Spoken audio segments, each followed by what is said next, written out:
So the air war between the two most powerful armies in West Asia is escalating by the minute. The American President Donald Trump is weighing in on whether the United States of America will join this war on behalf of the State of Israel. But what is interesting is this: the United States is moving its heavy war machinery to the region. The U.S. Air Force's B-2 stealth bombers are reportedly headed towards Diego Garcia, and the B-2 can carry about two 15-ton bunker buster bombs, something that only the United States amongst the Israeli allies possess. And several media reports say that these could be key in destroying Iran's most heavily protected nuclear facility.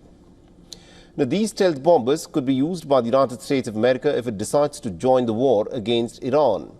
The B-2 Spirit, remember, is designed for long-range strike missions and is capable of delivering both conventional and nuclear weapons. It is the only aircraft that is capable of delivering the GBU-57 massive ordnance penetrator, also known as a bunker buster bomb. The bunker busters could be used in a possible attack on Fordo, the Iranian nuclear facility that is buried at least 300 feet inside of the mountain. The U.S. naval deployments in West Asia have surged, marking a major show of force. The carrier strike groups, including the USS Abraham Lincoln and USS Roosevelt, are now positioned in the Mediterranean and the Persian Gulf, supported by destroyers and submarines. The USS Carl Vinson around the Arabian Sea in the month of March. The Navy has also directed the destroyer USS Thomas Hudner to move east from the western Mediterranean to be available if needed. Now, this formidable presence signals Washington's readiness to respond rapidly to any threat. And according to the U.S. defense officials, the U.S. Navy now has 5 guided missile destroyers in eastern Mediterranean. After Israel's attacks on Iran, the U.S. had positioned 2 guided missile destroyers in the eastern Mediterranean off the coast of Israel, which helped to protect Israel by shooting down the incoming missiles from Iran. Although the United States will need British permission to launch strikes from Diego Garcia, over which the UK maintains sovereignty. Diego Garcia, the Chagos Archipelago island, serves as a US-UK base, which is some 3,500 kilometers from Iran. However, this would not be necessary if they are deployed from the base of Guam.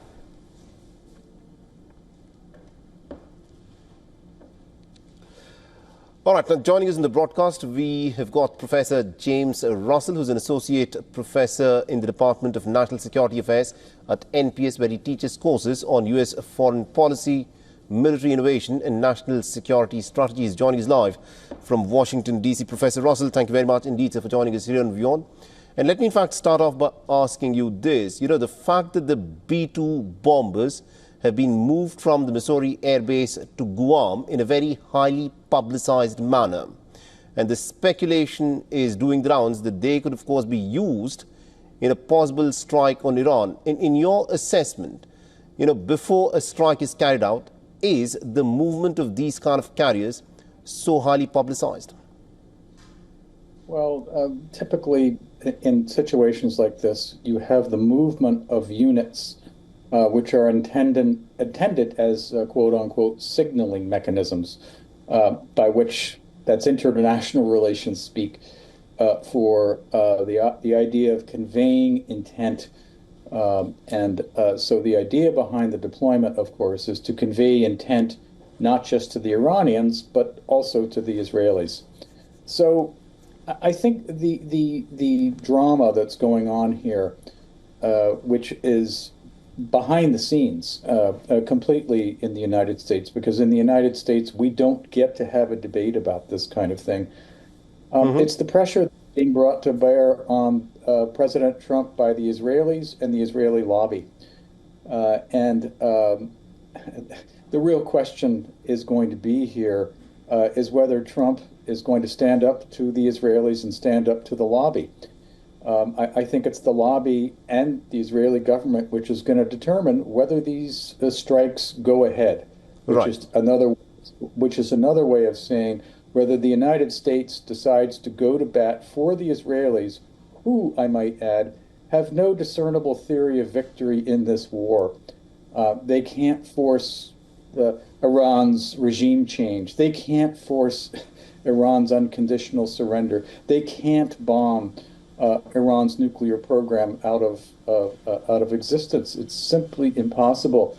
And so the question really is the United States going to be sucked into the attempt to bail out the Israelis' lack of a theory of victory, so to speak? There's no way for the Israelis to achieve their objectives. And I would respectfully suggest to you and your viewers that there's equally no way for the United States to do the same. I don't care how big the bombs are on the B-2s that could drop onto Fordo. That's not going to win any war. It's not going to achieve any discernible political objective. It's only going to create more problems. I wish I thought Trump and the people around him had a grasp of these strategic realities. But instead, it's not the strategic realities of the circumstance, I think, that are shaping the American choices. Right. It's the influence of the Israelis and the Israeli lobby. And how do we know this? How do we know this is happening? It's that there is no debate in the United States about this question because the major media outlets are terrified to take on this question of the American-Israeli relationship. So the silence is deafening. Are we seeing any hearings, for example, on the Senate Foreign Relations Committee about any of this? Of course we're not, because they don't want to have a debate. I would respectfully draw a contrast to your own country. When India and Pakistan were in a dust-up, this was a couple of weeks ago, and there was a very active public debate over what India should do in this kind of circumstance, in which, in the sort of view of many, they had been provoked by the Pakistanis with these asymmetric sort of attacks. Right. The point I'm just trying to make here is that in a country like India, there was an open debate over what the country should do. And Modi, took a decision, and he de-escalated and worked with his counterparts. We don't have that in the United States today. Major media outlets are terrified of raising these issues because it involves the Israelis and the Israeli lobby, right, which is this taboo subject. And it's guiding American strategic choices about when and in what circumstance to go to war. And I think it's a terrible thing for the United States to be sucked down the drain into this war where there's no theory of victory. Right. There's no theory of victory for the Israelis, and there's none for the United States.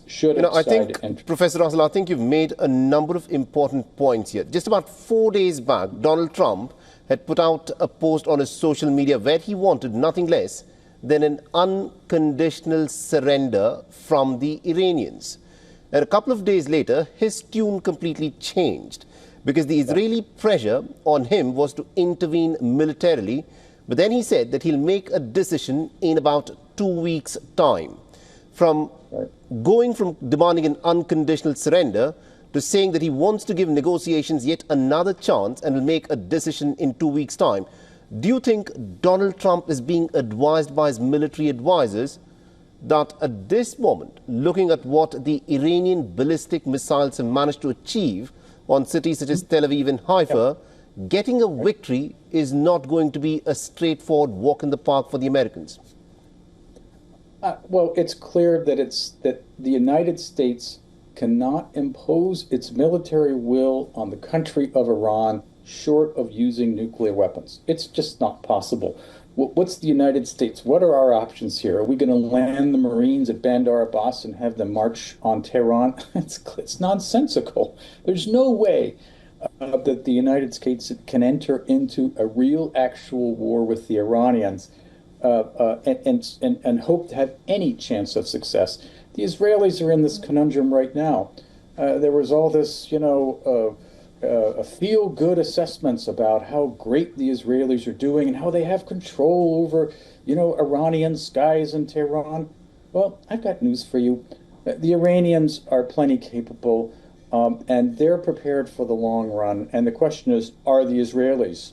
There are these stories now about how they're firing off their Iron Dome anti-missile defenses, which cost more, of course, than the drones that are being fired in.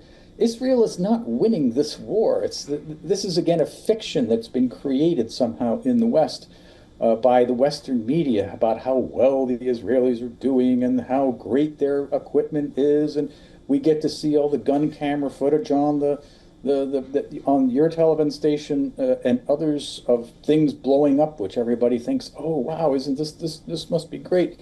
The bigger picture is much more complicated. Israel is not winning, right? This is something that probably the Israeli leadership is aware, because when Operation Rising Lion was started by Benjamin Netanyahu, one of the key calculations that he was hoping on is that once this war starts, he was hoping that the Americans would immediately jump in on the bandwagon and fight alongside the Israelis to defeat the Iranians. It is day 9 of this war. It is the 10th night of hostilities, and the Americans haven't jumped in yet. In fact, Yoav Gallant, the former defense minister of Israel, has written a piece in the Times where he said, effectively, that Israel has started the war and he now expects the Americans to come and finish it. Do you think the Israeli expectation that the Americans will now come and finish this war is likely to come true? Or will Donald Trump, by kicking the can down the road for about 2 weeks, wait it out to see as to how the war progresses? I think we know how the war is going to progress as it is currently constituted, which is to say, both sides are going to start running low on ammunition at some stage of the game. And it's going to peter out into a de facto stalemate. That is what is going to happen. And we can have all the gun camera footage we like on this, but the reality is that the Iranians are going to keep on sending their missiles into Israel and vice versa. It's not going to achieve a decisive strategic result. So, of course, the United States then is being called upon to solve Israel's problems, solve Israel's lack of strategic acumen in deciding to launch this war. Again, based on specious claims about Iran's nuclear capability. The United States will be no more able than the Israelis to impose its will on the Iranians through air power and missile strikes alone. I don't care how big the bombs are. I don't care how many missiles we're choosing to fire off. It's not going to happen. There's no country in the world that has ever been brought to its knees through air power alone. It hasn't happened, and it's not going to. So Netanyahu is playing Donald Trump like a violin. He's tempting him to go into the war, and of course the lobby in Washington D.C. and its corporate donors are working overtime. You can bet that they're working overtime, and that the telephone calls are coming into the White House thick and fast from the donors demanding action.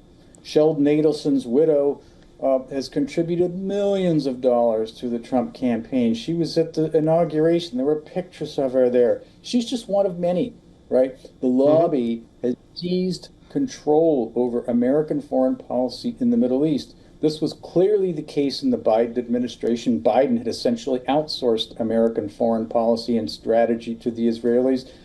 And for Trump, it seems to me, it's more of the same. He does not have stomach for a fight with the lobby, a bruising fight with the lobby on his home turf over this. So he's really between a rock and a hard place here. Right. Professor Russell, I need to ask you one quick question before we let you go. The fact is, Donald Trump campaigned on the promise of putting America first. He called himself the president of peace, the president who will end the forever wars the Americans seem to be getting embroiled into. Now, there are very high-profile influences within the MAGA camp who are ardent supporters of Donald Trump, who are telling him that this is not an American war and this is an Israeli war, and America would do well to stand out of it. In your assessment, can Donald Trump keep his MAGA flock together, and can he prevail upon the people who are suggesting that this is not an American war? Well, I think you've hit the nail on the head. As usual, the WION commentators get all of these nuances very correctly. President Trump is being pulled in different directions.